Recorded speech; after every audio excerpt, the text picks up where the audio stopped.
Class 10th के बच्चों, हिंदी में अगर आप 100 ऑफ 100 लाना चाहते हैं तो मैं जो बता रहा हूं वो आप अच्छे से पढ़ लीजिएगा। देखिए, गद्य खंड और काव्य खंड को मिलाकर मैं 9 चैप्टर बता रहा हूं। अगर आप इन 9 चैप्टर को पढ़ लेते हैं तो बोर्ड एग्जाम में एक भी सवाल बुक से आपसे नहीं छूटेगा।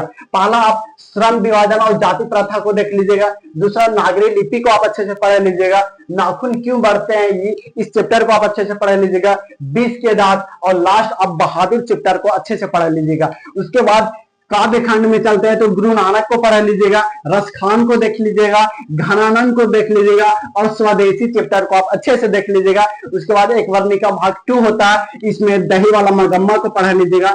धरती विश्वास को आप पढ़ लीजिएगा। धरती कब तक घूमेगी, ये चैप्टर को आप अच्छे से पढ़ लीजिएगा। और फिर माँ और नगर, ये 3-4 चैप्टर आप अच्छे से पढ़ लीजिएगा। अगर बुक का इतना चैप्टर आप अच्छे से पढ़ लेते हैं तो बुक से आपसे एक भी सवाल नहीं छूटेगा। उसके बाद हम बात करते हैं हिंदी व्याकरण और लेखन की बात करते हैं।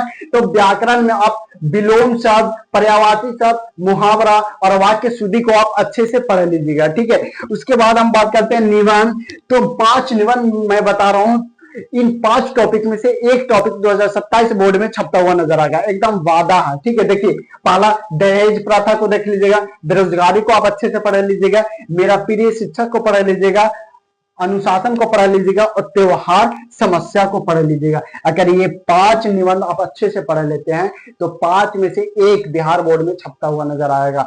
आगे देखिएगा पत्र लेखन। तो पत्र लेखन से मैं 2 टॉपिक बता रहा हूं, इन 2 टॉपिक में से एक टॉपिक एकदम हूबहू छपता हुआ नजर आएगा। देखिए, पहला, प्रधानाध्यापक को शुल्क माफ करने हेतु आवेदन पत्र। दूसरा क्या, अवकाश हेतु आवेदन पत्र, ठीक है। अगर आप हिंदी में इतने चीज आप कर लेते हैं, अच्छे से पढ़ लेते हैं, तो आप 100 में 100 नंबर लाने से आपको कोई नहीं रोक सकता है। ये पूरा आपको कर ही लेना है अगर आप 100 ऑफ 100 नंबर लाना चाहते हैं तो।